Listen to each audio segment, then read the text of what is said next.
Awesome, Tari. Thank you so much for joining me. Go ahead and unmute yourself. Perfect. Thank you for having me. This is a lot of fun. It's been fun to hear what you guys are reading and what you guys have been doing. So it's great.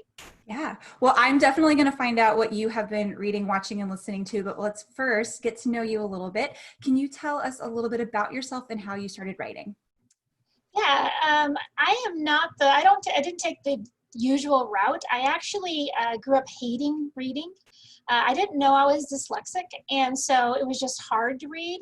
And really honestly, I was good at other things like math and science. So back then, back when I was in school, they were like, I don't know, you're not good at English, but that's fine. You're good at math. Nobody ever actually made any effort to figure out why I didn't like to read. And I just learned how to adapt around it. So nobody really picked it up until I was actually home. I didn't even realize I was dyslexic until I was married and had kids. And then, when I was put on bed rest with my first child, way back when I was 30, the year I turned 30, I don't know, 20, I don't know, whatever, I got forced to start reading in my, and back then you couldn't bring you could bring your book to bed, but you couldn't you couldn't just bring TV to bed. There was a very limited things which you could bring to your bed at that point. Nowadays, I always said I would never started reading nowadays because you can just digitally take anything with you wherever you go. But then, you're going to go lay down, take entertainment. The only option was reading. So I started reading, and I realized the more that I strengthened my eyes, the more that I kept reading, I was able to read faster. The first book I read that was a normal full-length, just a regular normal novel, took me like a month to finish because it was just so exhausting. Mm-hmm. And, now I'll read the same book in a night or two. But my eyes just got stronger. I got used to it stopped the words from moving around and different things. So things got much better. And then I was like one of those kids, I'm sure most of you guys were as a kid, that you were like, oh my word, there's an entire library of all these books, and every one of them is like a TV show, and I get to have them in my house. And right. I was just devouring everything I could read. And then one night, again, I ran out of things to read, and back then you just couldn't download things. So I had this idea of a story in my mind, and I started writing it just for fun, just for something to entertain myself that night. And it was, looking back, it was terrible. It really kind of sparked that interest of writing. And I kept writing the story. I got about 2/3 of the way through the novel. But since I really knew nothing about writing novels, I completely wrote myself into a corner, and there was no way out. And so then I started writing another book. And that one, at least I finished. And that one I took to ACFW. And I sat down in my very first class, and the person looked at me next to me because I had this strange look at my face, and she said, "What's wrong?" And I said, "I don't think I know how to write a book."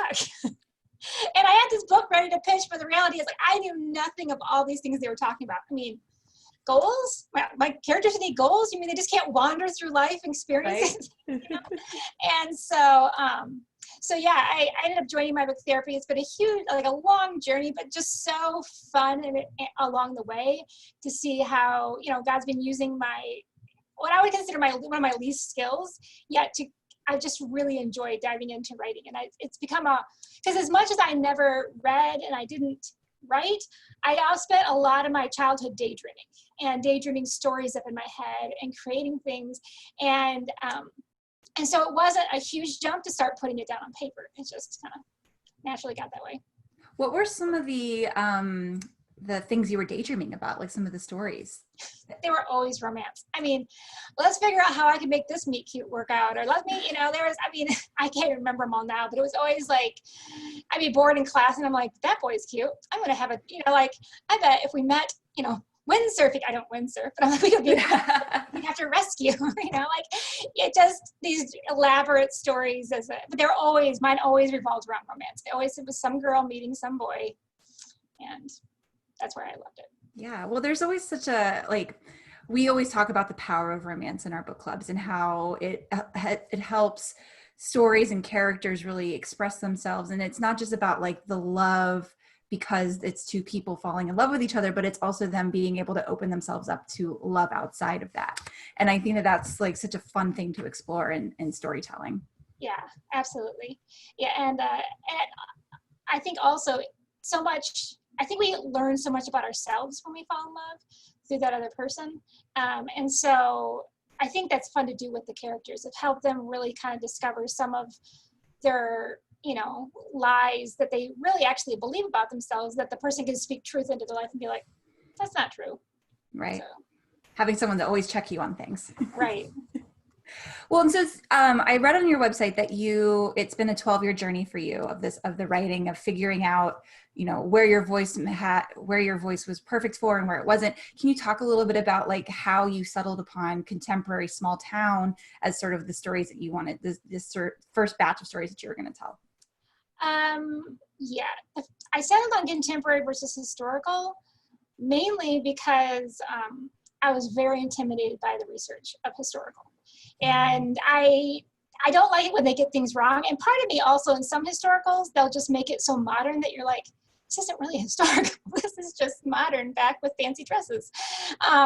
But so I guess it was just easier for me. I mean, there's so much good historical out there, but I was like, it was just very intimidating for me. So when I started writing, I was like, I need to learn at least how to write before I added another thing of research and figuring out how to add that in. As far as, I actually have a series that I have started that's fantasy, and I love fantasy. I don't know if they tell you don't jump genres, who knows? I've talked a lot about it with my husband, and we could actually end up writing it together. That would be super fun for me, because then it would also kind of have two different names, his and mine versus just mine. But yeah, I don't know. That one's been very intimidating as well for me, because it's creating a whole world. And if it's a series, you really have to figure out the end before you can even start writing the full beginning. So I think it was because it was so close, more related to what I knew. And that's why I took a lot of classes from Susan May Warren. And the thing she tells you, especially when you start, is write what you know. Like, yes, eventually you'll get into stuff that you're researching, but write what you know, because that gives you more passion about it. You have more to say about it without spending so much time, on other things. Well, and it sounds so exciting to get to write something with your husband too. Yeah.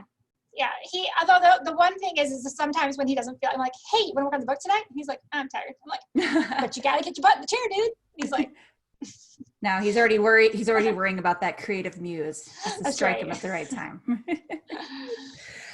So talk a little bit about developing Heritage Michigan in the main second, I wouldn't call it main character, but one of the characters within the story, of course, is the setting, and building this town of Heritage Michigan, and where it sparked for you, and what inspired it.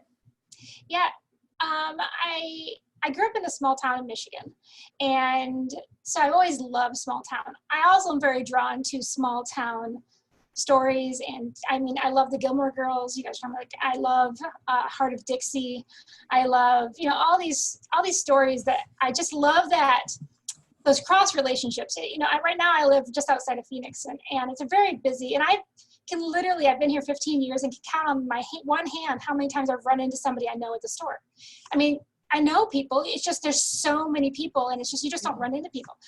I go home to just visit for a week, and I can't run to the local grocery store without seeing like 3 or 4 people I know who want to stop and have a conversation. And it's just that dynamic, and that kind of also fishbowl of like opportunities for people to, not in a bad way, but talk about each other and be like, hey, did you see, there's all those. I think it's just fun to write, and it's what I knew. How I ended up really getting Heritage formed was, I always wished the town I grew up in, Spring Arbor, had more old buildings. So I started making a town of old buildings, but which Michigan has a lot of small towns of old buildings. But then I was trying to figure out, like, what could you do to make it, something new, something, to kind of, some of them refix them up, some of them need to be, go away and stuff. So, and I ended up putting it on the west side of Michigan because I have a family who lives in Ludington. So I spent a significant time. That was always kind of like the vacation place, like, hey, we're going to go to the 4th of July for Ludington because it's right on Lake Michigan. And I didn't want it there just because, again, it's small, but it's still very tourist town. I didn't want to deal with that. So I ended up moving it it's actually like 20 minutes south. And one time I was driving home and I kind of looked around and I was like, where are we? All right, let's put it right here. And it's right near a small lighthouse that I wanted to bring into a couple novels. Oh man, love a lighthouse. Let's see. So what are some of the most common themes that you've explored so far in the series? this theme in this book, Until I Met You, was forgiveness. Forgiving those who have done you wrong. One of the brothers really has to kind of forgive his brother for just things that happened a long time ago. But also forgiving yourself. There's another character who he has a lot of regrets from his past, and he says he does, but he also keeps acting as though he's determined to kind of make up that debt. You know, like he's gonna volunteer for everything. He's gonna do all these things, and he's like almost punishing himself for all these things he did in his past, and he really learning to forgive himself and let go and let that kind of claim that forgiveness. In the first book, my theme was more of where, like, you belong with me, was really, where do you belong? Like, what makes you fit, kind of, you know. One of the characters was, he had never been adopted, and he didn't really feel like he belonged there. The heroine, even though she grew up there, her mother had kind of cost the town a lot of money, so she felt like under the weight of that they all kind of looked at her different. And it was just that kind of where do you find your identity and where do you find your belonging? Yeah. And especially in a small town where you can't really escape it, no matter what you try. You have to work within the boundaries of what you're set with. Right. So let's see. So what inspired Libby and Austin's story? I know that Libby is the sister of the first couple, and they're going through their pregnancy, and it's very exciting. No spoilers, but it's the beginning of the book. What inspired their story, and were they based on anybody in your real life? The name actually is, all the names in this series are based on my nieces, and because my niece, back when I started writing, said, why don't you name any of your characters Hannah? And I said, I'll name my next one Hannah. So that became the first one. Libby is also a niece. And then the third book is Leah. She's also my niece. And so that's kind of how they ended up with those names. But the person, I kept telling them, I am not predicting your life. I am not saying you have these issues. So these are not you. Although it is funny when Libby kind of ended up coming about, because my niece Libby is a bookworm who loves to just read. Like, she ended up being a lot more like Libby than I planned. How I came up with the story was, actually it started with the brothers. After writing book one, Nate he's in book one as well. He's the pastor, and there's just so much to it. Everybody and it literally, and most people who read it was like, we want to know Nate's story. Mm-hmm. And so I started this like a book being Nate's story, but I realized it was less about Nate's story than his brother's story. In that, if you've ever read the prodigal son story in the Bible, Nate is very much that prodigal son, and that has come back, but his brother is very much that angry brother who is wronged. And so I kind of was liked tapping into that, like, you know, because we have people who we think you should have done better, and now I pay consequences because you didn't do better. And I felt like really going through that. Once I had the heroes, Libby kind of came up because, again, we met her in the first book. I loved her. I loved her that she was just so broken because she really blamed herself for partly for Luke's kidnapping. And there was so much I just loved about her, so I kind of wanted to bring her in. And I initially, when I first started brainstorming this book, you know, I had planned on making it a little bit more Austen-esque because, you know, she has a dog named Darcy. She loves Jane Austen, but it just didn't wander that way, you know what I mean? So, but I did have little elements to it, the librarian, and then Olivia, I hinted to also in the first book. And again, those kept just popping in there. Like, I'd be writing the scene, and all of a sudden there was like conflict between these two. And I'm like, ooh, what's wrong why is Olivia so mad at me? And I've got to figure this out. It took me, I'm like, what in the world? Why in the world is she so mad? And people would ask me, and I'd be like, I don't know, but I'm going to find out. And they're like, that's so weird. I'm like, I don't know. I just wrote it, and it happened. Well, and I think it's also so fun having the puppies in the book. It's hard to like put character into something that can't talk and they're only a reaction. How did you craft your pet characters? It's actually funny because the first book has a dog, and this book has two dogs, mm-hmm. and they're both all big dogs, and we've only owned tiny little dogs. Like, my current dog is like this big, and I'm like, how do I keep putting these giant dogs in my books? But I ended up putting Darcy in it first because I felt like she did need that security. I needed some reason she finally felt like, yes, I'm going to take this step, to give her kind of something, because she has a lot of anxiety issues. And then I really thought it was hilarious to have this meet cute of her dog getting in trouble with his dog. And originally they did have puppies. Originally the puppies actually were a thing. My editor was like, too much. Okay, too much puppies. No puppies. So she let me keep it on the whole beginning and the kind of things, but they were going to play a bigger role. But the biggest thing for me is I'd have to, after I wrote my book, go back and literally look at a scene and be like, would the dogs be in the scene? Okay, if they would be in the scene, then I need them interacting, or I need to have the reason that they're not. You know what I mean? Because like there's this one scene later in the book that I realized I don't have time for the book. I don't have room for the dogs. So I have one of the characters say, where are the dogs? And she says, oh, I took them over to Luke's while I was vacuuming because it was driving him crazy. Oh, but you know what I mean? Like I realized I just kept losing the dogs. Like, or somebody comes to the door, and the first time I wrote the scene, the dogs don't react. If you have a dog, that's not going to happen. Dogs react every time someone comes to the door. Yeah, especially a big guy. Yeah.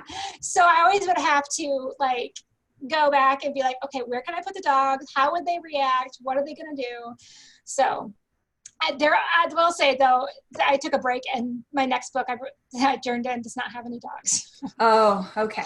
I just needed a break from I love my dogs. I do love my dogs, but I needed a little bit of a stop trying to chase. Actually, it doesn't make sense for either of these characters because they just moved to town to even own a dog. So. Yeah. I was like prepared for reader fan mail asking where the puppies are. Where are the dogs? Where are the dogs? We've gotten so used to it. I know. And then I got to figure out how probably occasionally to see the 3 dogs that we've become used to, because their owners are going to have them out for walks. So I don't have that in the first version I turned in, but I know in my edits I'll have to be like, and they had a dog and they were walking their dog. And there's like, oh yeah. Well, Tari, so now we're entering our rapid fire question portion. So I'm just going to throw a couple questions out at you, and you answer them however you feel like. Okay. So your favorite trope to read? I know it sounds really cheesy, but for some reason I always get sucked in is fake boyfriend. I know it's cheesy, but I always am like, that's hilarious. I mean, even though it's so cliche and it's so the same, for some reason I roped in I'm like, okay, I'll read fake boyfriend. Or convenient marriage, same thing. Convenient marriage or fake boyfriend. What is your favorite trope to write? Probably my favorite trope to write was best friends to more, because that was my romance for my husband and I. So I feel like I have a lot to pull from. Mm-hmm. A lot of at-home memories of that one. Yeah. Okay. Romance that you would always recommend to a new reader? Like the author or the type? The author or book. To a new reader. I guess it depends if they're new because they're young or if they're new because they just started reading. Yeah, I was going to say, I figured you'd ask me that. I was thinking of an older reader, someone that kind of came to reading a little bit later, or is just discovering that romance is their genre. I love some of Cara Isaac's. There's one that she has, I think it's called Until I Met You. I literally was laughing out loud so hard when I was reading the book, and then turned around and was like ugly crying in my pickup line to get my kids. And they're like, are you okay? I'm like, it's fine. So I mean, that one, definitely I would put right up there just because it's so like all the emotions. I really enjoyed that one. Cool, I like that. Your favorite type of small town? What kind of types are there? Like Midwest. Yeah. Midwest small town. I like it when they have a square, like they do. That's why I actually cleared a square because in my book, because there's a gathering place. It makes there's so much that can happen in the square. It's such an opportunity for things to happen. So that's why in the first book we clear the square because I wanted a square. Mm-hmm. I love it. Let's see. Your first book boyfriend? I'm not. It's hard to know, like I just was devouring stuff, but I will say one that's always kind of hung with me that I read early was Captain Wentworth from Persuasion. It's probably my favorite Jane Austen. I love Captain Wentworth. He's like that dreamboat. Yes. I love him. 100%. That's my favorite. Everyone's like, sigh in the chat. We're all just Wentworth for life. If you were stuck in an elevator with anyone, who would you like to be stuck with?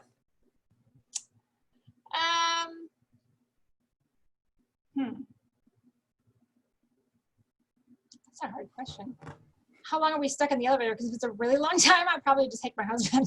Because I don't want to hate the person to hate me. Yeah, that's a good question. Let's put the range of like 30 to 90 minutes. Okay.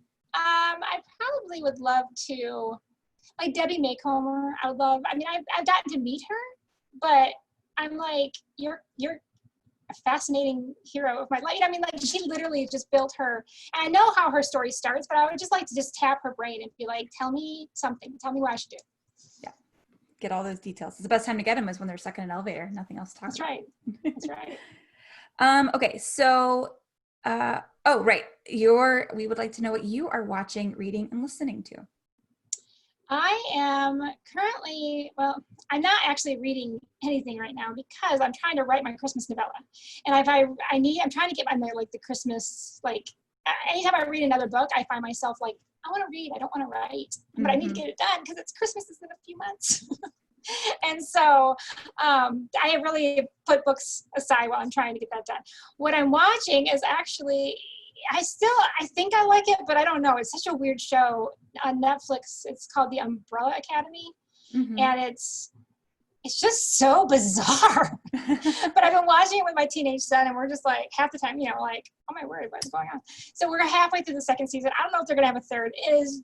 Every time I think it can't get weirder, it does. So who knows? But it's kind of fun. And let's see, listening to. Again, I do listen to a lot. Different things. I haven't been listening to anything lately. I tend to listen to more YA. I like to listen to those on audio, especially because whoever said they can't read fast enough, they want to get it. But YA tends to have really good description, and that's not really a strong point for me. So I love listening to those because I can't fast forward. So I'll be like doing dishes, and I have to listen to how they use the description to try to build the world and the emotion. And so it forces me to slow down because I'm the same way. If I'm reading, I'm like, oh, I want to get to the exciting parts. Like, I'm going to get to the good stuff. None of this filler. That's right. That's right. So. Do you have to do anything specific to get yourself into the Christmas mood, the Christmas spirit, when it's not like actually December? You mean as far as because I'm trying to write the Christmas mood? I probably should be doing more because I'm like, every day I'm like, oh, Christmas. Yeah, I keep forgetting we're at Christmas. I probably should put on Christmas. I mean, there's things I could do. My kids are home right now because they have been going back to school some, but my kids, they had a sore throat this week. So therefore, they're home. They now have to be home for like 72 hours once all symptoms are, it's like all this stuff. So I'm like, now my kids have been home this week while I'm trying to write. So it's not been ideal. I'm just usually lock myself in my closet. And that is the truth. I have a closet that is a walk-in closet, and I have a chair in there, and I shut it, and I have my laptop, and nobody's allowed to come in. Because out here on my normal desk, I have all these marketing and doing and my therapy stuff I have to get done. And so when I'm in there, the only thing I have is my laptop and I have my file open, and I can just write without being interrupted. You need do you have a little sign that goes on the door that says author in residency, author in work, can't come in? I need to get one of those. No, usually I just shut the door and don't. I actually locked the door right now because I was like, you can't come in right now. I'm gonna like, what if we're like need the hospital? I'm like, your brother's 16. Tell him to take you. Like a mile away. They'll be fine. It's fine. It's fine. Just call me when you get there. I'll get there eventually. Well, Tari, this was such a delightful interview and chat with you. Thank you so much for doing that. Thank you for having me. Before we end the recorded portion, and we'll do a couple extra questions off camera, would you mind telling readers where they can find out more about you and stay in touch with you? Absolutely. You can find me easy on my website, tarifaris.com. Just my first and last name, which I know is both of them are spelled odd, but they happen to match. So that's handy to try to remember it that way. I was thinking the same thing, actually. And somebody said, oh, that's why your mom named your first name, spelled your first name that way. And I was like, it's a married name. Just happened. And actually, I found out Faris is Lebanese origin. And Tari is actually, that spelling is often used in Korean. So people will look at me because they think I'm either going to be Korean or Lebanese when they like they know things, and I'm like, sorry.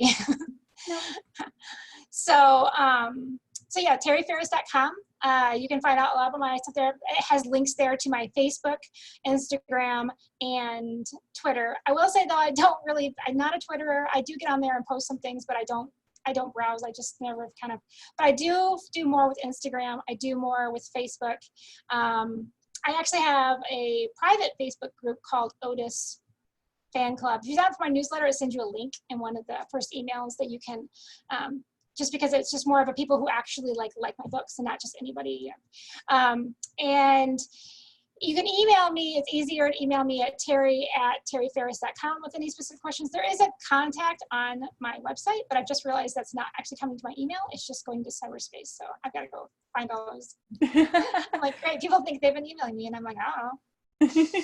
And now Tari has just received her Fresh Fiction homework for the evening. You have to go and fix your contact page on your website. That's right, I do. That's funny. Well, Tari, thank you so much again. This has been so delightful and wonderful, and we hope to see you for your third book next year. Thank you so much. Yeah, absolutely. I'd love to come back. Do you want me to stay for the question time then? Yes. Yeah.